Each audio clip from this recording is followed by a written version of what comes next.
Lashke and Jones, Hill and Ryan. Hello, Jamel. This is what's known in the business as an AARP sandwich. Today. That is not funny. It's kind of funny.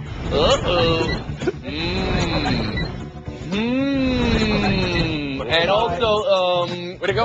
Well, it's, well, if you could just, is this, I'll get my yes, there it is. Hello. Say hello to Mr. Cadet. We start with the news of the day happening gradually, then very suddenly. Oklahoma City firing Scott Brooks as head coach. And like that, things getting very interesting for Kevin Durant, Russell Westbrook, Sam Presti, and the entire state of Oklahoma City. Bill, was this the right move, and where do the Thunder go from here? Thank you, Well, it Bob. seems like they've been making this move for years and years, and finally, I think when they didn't make the playoffs, give them the excuse to actually do it. He's a nice guy. He's a good coach. Won 62% of his games, 5 out of 7 years in the postseason. But moving forward, apparently Kevin Durant and Russell Westbrook want to play for somebody else, particularly Durant. Do you think Presti talked to his two best players and they made the call here? You think? You think, Tony? Yeah, I think Kevin Durant, again, it's all about keeping him right now for them. And clearly, he wants somebody who can take him to the next level. They thought Scotty couldn't do that. That's what it's about. Well, I don't know, because those guys have demonstrated that they like Scott Brooks. The thing is, it doesn't matter if Kevin Durant likes you in 2015. You got him under contract till 2016. That's when you need Kevin Durant to like you, and that's what I think this move is probably more geared toward. Scott Brooks, as much as he had endeared himself to that roster, there was a ceiling on how far they would wind up going. We've known that for quite a long time. They just kept winning all those games, so you couldn't get rid of them. Now is the time, because you think that you can find a better coach. And in the postseason, where the margin of victory is so thin, he was never going to be the guy to put you over the top. Your take on this? Yeah, I mean, I know a lot of people will consider this unfair because of when and the timing of this, considering all the injuries the Thunder had. This didn't seem like the year that they would fire Scott Brooks, that this might be the year he got a pass. But I agree with the other panelists. The fact is they've been building momentum toward this for a while now. I don't think they were convinced he was a championship coach. I think there's pressure on the organization to make a bold move to show Kevin Durant they're serious so they can keep him beyond just 2016. Bob Ryan. Another coach of the year bites the dust. You know, what a joke, you know, in that sense. Just as an aside. I wouldn't want to be Greenholder right now. This is something that was long anticipated. It's finally happened. They found the right time to do it. The guy is not a scapegoat, but he isn't responsible for the things that happened to them this year. So it just does seem a bit unfair that it happened at this time. But they can do better. I think Sam Presti, and I don't think he's worried so much about, as Bomani said, about Durant's reaction now. He'll get him a guy, and he'll learn to like. That's the idea. Bomani back in. Look, man, it's a big window we talked about with this team. They had that huge window. This next season is now or never for them. And what coach do you walk into a now or never situation? Talk about pressure, right? About the pros? So you're throwing Billy Donovan's name out there. It's been out there a little bit. It's been a whisper. You think Donovan's the right fit here for his first NBA gig in a now or never season, Bomani? Let me tell you one thing I think we've learned. We have no idea what a fit is. They're pulling guys off the street and winning 69 games in the NBA these days. Billy Donovan could work. He should know the guys. He's recruited half of them. Well, you know what? I think the Brad Stevens thing showed that it can take a college guy. Maybe Kevin Ollie says he's staying in Connecticut. Maybe really, whoever Kevin Durant wants, that's who it's going to be. Well, you brought up Kevin Ollie, and I know he said he's staying, but, you know, a lot of those guys say that before they're actually presented with an actual offer, and they don't feel like they want to do it when another coach is technically in place. Well, now that that barrier is removed, if I'm Oklahoma City, I'm going back to Kevin Ollie. Bob Ryan, last word. They should be looking for the next Mike Budenholzer, whoever that is. And by the way, I'm going to throw a name out, maybe not for this job, but down the road. And that is Tyronn Lue. Everybody talks about Tyronn Lue. Okay, but is everybody of the opinion, we know about Durant maybe leaving next year, that this is a Golden State situation. This team could win 60 games next year. Oh, yeah. He's healthy Durant. With healthy Durant. They win a championship next year. We move on. Houston over Dallas. Oops on oops on oops on oops for Howard. And also, with this one, there's the possibility, although so slight, that things between Carlisle and Rondo aren't so good. Benched after the violation here, and then the lack of D immediately after. He saw 34 seconds in the second half. Tim Calishow wrote today this loss is on a number of things, not just Rondo. Rick Carlisle said this isn't about one guy who did or didn't play. Bomani, are you with Carlisle and Calishow? Oh, totally. The loss was about a lot. The loss was about the fact that Dallas couldn't shoot 40% from the floor, the fact that Dirk Nowitzki was 3 for 14. Those things had a lot more to do with the actual loss, but that's nowhere near as entertaining to talk about as this colossal mistake that this Rondo trade has proven to be. If Rondo's going to be your guy, you basically have to give him the ball and let him be totally in charge. Your head coach is a guy who wants to be totally in charge. This never had a chance to work, and on top of the fact, Rondo, that season he tore his ACL, he was shooting around 48% from the field. He's basically a 40% from the field guy who can't shoot free throws and looks like he's scared to even get there in the first place. They got to figure out if you can even let him on the floor anymore to have any chance. You'd bench him for the rest of the without series? him. Here's the thing: if you do it, he's done. Would you? Well, I don't know if I would bench him the rest of the series, but I certainly think he's presented a case for you to do that. I mean, he's a minus 36 in this series, which I didn't think was even remotely or numerically possible. I mean, as Bo said, this was just a bad personality fix, but they do have other issues. Chandler Parsons, we don't know if he'll ever make it to play in this series at all. And the fact that Houston, I know a lot of people predicted they might fall apart a little bit given their injury situation. No Patrick Beverly, didn't know what quite to expect from from Dwight Howard. But the fact of the matter is he came in with a strong game, 20-12. And I think that they actually exploited their defense a lot in the middle to have as 14 dunks in the game. That's more than just Rondo. Yeah, Bob, I want to get to something that Bomani said real quick about the point guard versus the coach here, and the point guard wanting to be in control, the coach wanting to be in control. Carlisle won a title, or if the Mavs won a title with Jason Kidd as point guard, and he needed to be in control too. So what's different about Rondo?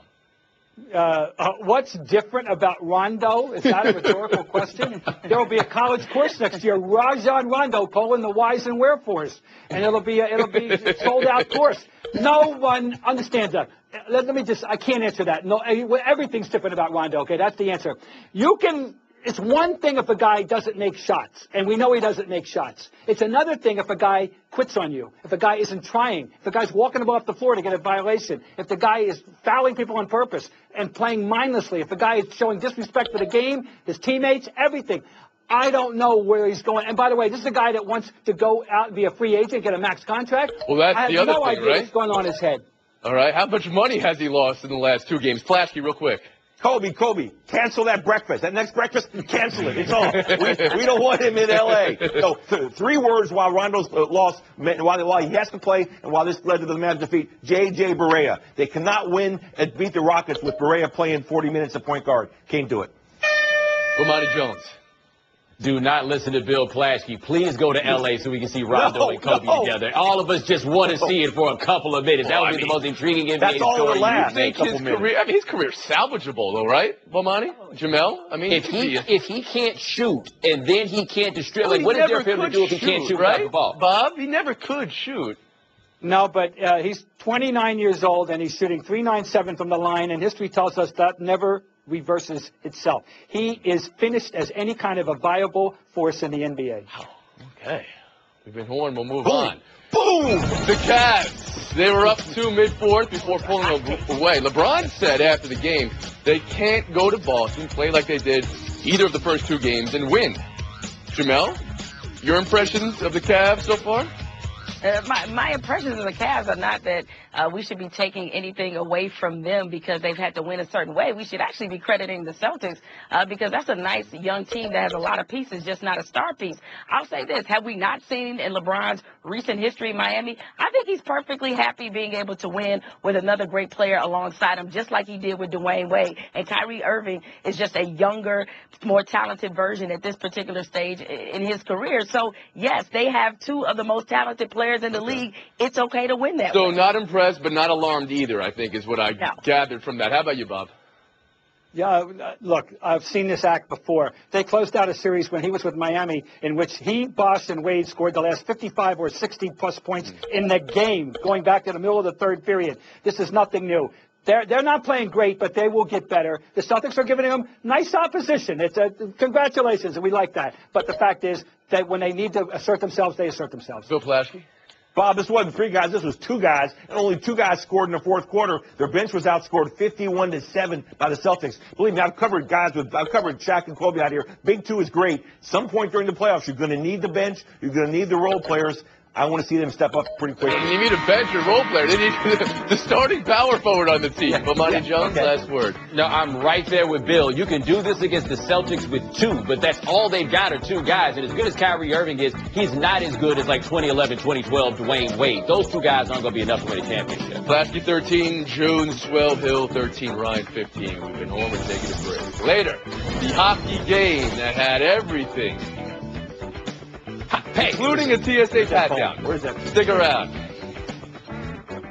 Geico presents Strange Savings Stories. Astronomers detected an interstellar transmission. It stated, Geico, 15 minutes could save you 15% or more. The implications were staggering. Was the cosmos telling us we could all save hundreds on car insurance with Geico? Or did their radar merely pick up a signal from the nearby Rufus and Clyde's morning show? We may never know.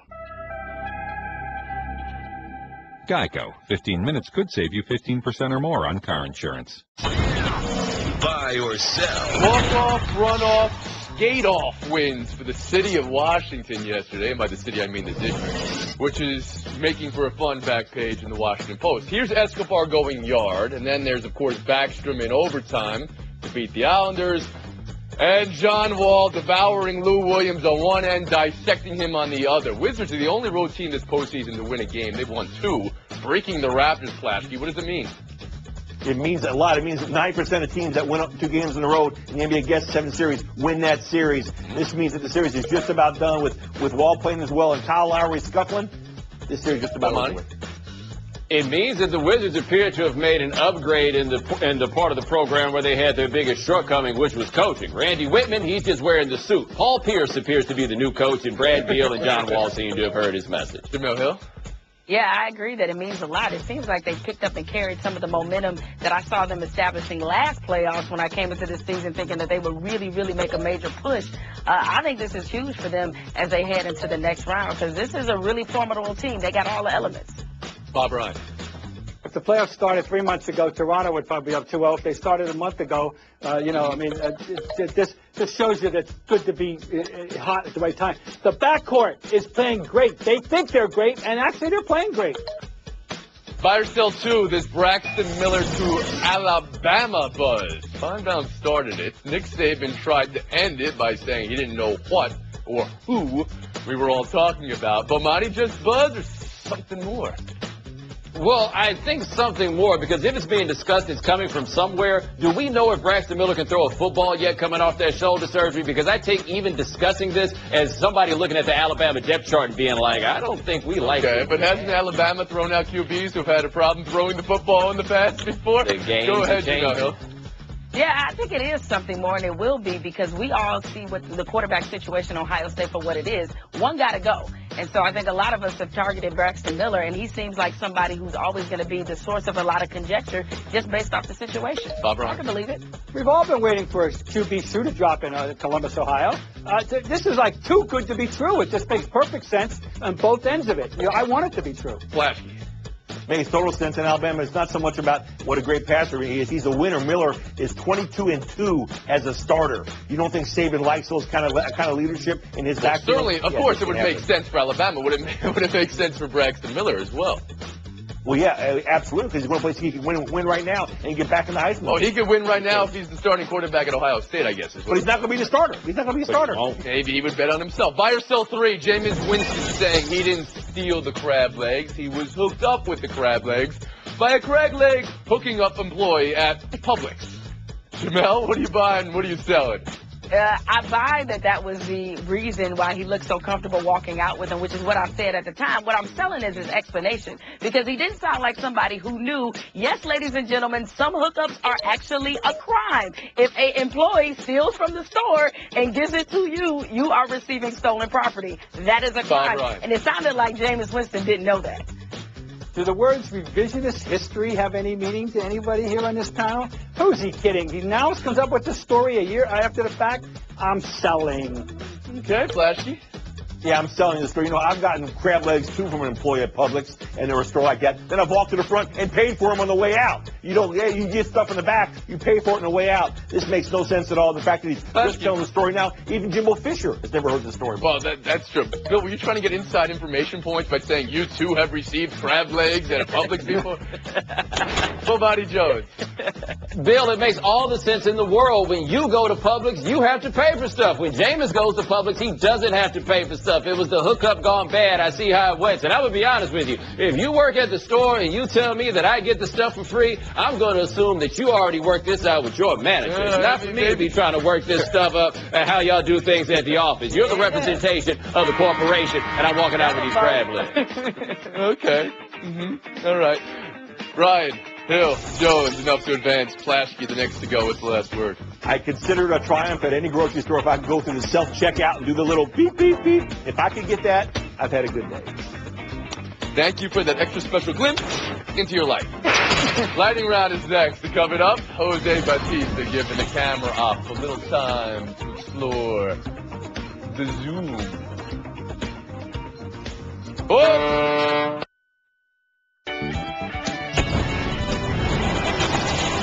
Jones 18, Hill 19, Ryan 20. Anybody's ball game in the night.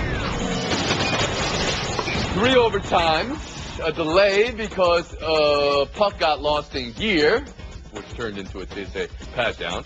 A 1:16 a.m. finish and a 3-1 lead for the Blackhawks. Predators say this series is not over. Coach Peter Laviolette said the sun will come out tomorrow. Bomani, do you agree that the sun will come out tomorrow? The sun will come out. And look, let's be fair here. The Kings won 7 elimination games last year. If there's any major sport that does series where being down 3-1 doesn't mean nearly as much, it would be the National Hockey League. So, no, it's not over. It's only over if you believe in momentum, and I think that's an antiquated note. Jamel Hill? Yeah, I agree. This is the perfect sport that stages these kind of comebacks. And then we see the Blackhawks. They faced a similar situation last year, and they also came back. So I think if you're the Blackhawks, you know it's not over. And the Predators, for that matter, they've been in all of these games, and it took a lot for them to beat them. Bob Ryan. There's 3-1 and there's 3-1, and I got news for you. It's over. Simply because the Predators have peaked. If the Stanley Cup playoffs were 2 months ago, we'd be having a different discussion. They've had it. They hit their high water mark. They're going down. Okay, so you're saying this series is 3-1. It's not 3-1. Gotcha. It's not. This is Lightning 2. 3/4 to 1. Check out Joey Bats last night. Thrown behind, and then a 2-minute eye test on his home run 3 pitches later, which led to this with Adam Jones. Jamel, they're playing again tonight. How interested are you? Oh, I'm very interested. We know baseball is a sport of ritual and culture, and these kind of things mean a lot. It's a code that you have to adhere to, and the code tonight, it says that it's on. So I'm. And does Rob Manfred, commissioner, need to step in before this game then, Jamel, in your opinion? No, I don't think he does. Let it play out because let it play out, she says. Bob, are you willing to let it play out? Interesting this way. I am unalterably opposed to this beanball code of baseball as it's evolved. I hate it, but I think to answer your question, yeah, it's probably going to continue because baseball won't put a stop to it. Bomani Jones? Oh, no, I'm definitely interested in checking out what's going to happen here. If for no other reason than this started this weekend over something that happened 2 years ago. You think they're going to forget about what happened last night? Like, that's how we wound up in this. So, yeah, let's fight. It is from 2013, and there was a rookie pitcher on the map throwing behind Batista to kind of carrying start all the legacy. This year's engagement of it. Bomani, 23. The next to go. What's the last word? I'm sorry, it never dawned on me that I didn't have enough points to go to. It never does. It comes gradually, then suddenly. All right, Hill, Ryan. Showdown deck. Straight ahead, Marcus Mariota. Oh, gosh. In foodborne illness form. Put. ESPN Radio. With the action on the court, the diamond, or the gridiron. Comes alive. The NBA. The San Antonio Spurs are the world champions. Major League Baseball. San Francisco Giants are the champions of the baseball world. The new college football playoff. College football playoff national champion, the Ohio State Buckeyes. You're home for the best in sports play-by-play. ESPN Radio. Is Jamel Hill. Mr. Bob Ryan. Mr. Bob Ryan, Ms. Jamel Hill. 2 quick showdown. 30 seconds of face. Good luck to you both. Showdown 1. Kershaw versus Bumgarner tonight. Oh, yeah. Except the combined 10 ERA this year and the 15th game of the season part. Jamel, how big is tonight's matchup? Details, Tony. Look, it's the first time in baseball history you have the reigning World Series MVP against the reigning National League MVP. So I think that makes it special. And I think what could really help baseball appeal to even wider group is if you find ways during the regular season, a long season, to make it an event. It's the marquee game of the evening, even if it is a 4.42 versus a 5.29 ERA. And I suggest that Kershaw, after that postseason, show his fans and everybody else something this evening. Well, I'm swayed. I thought maybe the marquee game would be Batista versus Adam Jones. We talked about that a little bit earlier, but I'm swayed. Point for each. We'll move on. Showdown 2. And this is fitting because we started with an AARP sandwich. From the people that gave you the RG3 sandwich, Marcus Mariota in Subway sandwich form. Bob, should Mariota be flattered, horrified, or hungry? That thing looks like the creature in Big that Tom Hanks, with the whole thing was revolved about Zophar. It's repugnant. If I were him, I would be disgusted. Look, we had Mariota earlier on my fine program, His and Hers, ESPN2, weekdays at noon, and he would not even eat some of his own sandwich. Now, he said he didn't want to mess it up, but I don't believe him either, because that looks creepy. Okay. I'm glad you got a little self-promotion, and it is the mating call, the mute button, unfortunately for you, Jim. Zoltar, unbelievable, Bob Ryan. Well done. You know, I can see you tap dancing on a piano keyboard right now as we speak at FaceTime. I've been perusing my daily box scores very carefully and noted that on the left-hand side of the little colon under TOG, time of game, I keep seeing a 2, much more often than we used to. Rob Manfred, I think your rules are actually working. If you go to a game, you'll see that clock ticking off in between innings. It's got people's attention. Guys are ready to bat at the end of the 2 minutes. Poppy is staying in the box. I swear to God, he's staying in the box. This is really something. This is a very big development. Now, if we can only get Mike Matheny to stop pitching 6 pitchers for 6 batters, then we'll be home free. We're home free right now, Bob Ryan. How about putting a 23.5-hour break. We'll see you tomorrow. You know, if I can't give a free plug on this show, why do I come on it? 2 of baseball's best go head-to-head in interleague action when the Tigers head to St. Louis to face the Cardinals. That one is gone. The pregame at 7 Eastern, first pitch at 8, Sunday on ESPN and ESPN Radio.